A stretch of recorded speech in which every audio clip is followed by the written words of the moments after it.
আপনি যদি মাঝখানে কথা বলেন তাহলে আপনাকে আমি ব্যাক স্টেজে রেখে এই ভিডিওটা দেখাবো। ঠিক আছে? আপনি আচ্ছা, মাঝখানে হাসান চাপ আলী দিবেন গাহিরি না। তো আমরা ছিলাম না? আচ্ছা, আপনাকে তাহলে ব্যাক স্টেজে ডাকলাম। ব্যাক স্টেজে রেখে আমরা ভিডিওগুলা দেখি। আপনি মাঝখানে যদি কথা বলেন তাহলে কেমনে হবে ভাই? আমরা তো এখানে রেফারেন্স দেখতেছি। দেখি আমরা যে আপনার তো গিয়ে ১ম এ এই যে মিজানুর রহমান আজহারীর কানের নিচে ২ টা থাপড়ানো দরকার যে, "হালার পর তুই এই রকমের কথা কইছস কে? যে উম্মে হানির ঘরে ছিল।" এটা তো আপনাদের মতে না, এটা নাকি জাল হাদিস। এই ব্যাটারে তো গিয়ে কানের নিচে থাপড়ানো দরকার ১ম এ। দেখি আমরা আ আ আব মানে মিজানুর রহমান আজহারী কি বলছে দেখি।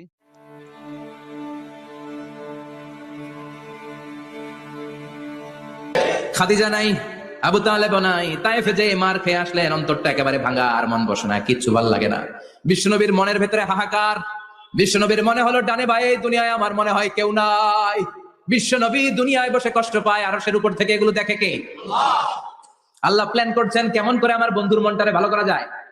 বিশ্বনবীকে স্পেশাল সারপ্রাইজ দেওয়ার জন্য আল্লাহ প্ল্যান করলেন। জিব্রাইল ডেকে বললেন, ও জিব্রাইল, আমার পেয়ারা নবীকে স্পেশাল সারপ্রাইজ দিব, কিন্তু এই সারপ্রাইজের গিফটটা তোমার হাত দিয়ে আমি দিতে চাই না, তুমি দিয়ে আসলে হবে না। আমার পেয়ারা নবীকে দুনিয়া থেকে টান দিয়ে আমার আরশের উপরে নিয়ে আসো। সাহিবুল মেরাজ, যেই নবীর মেরাজ হয়েছে। আর কোন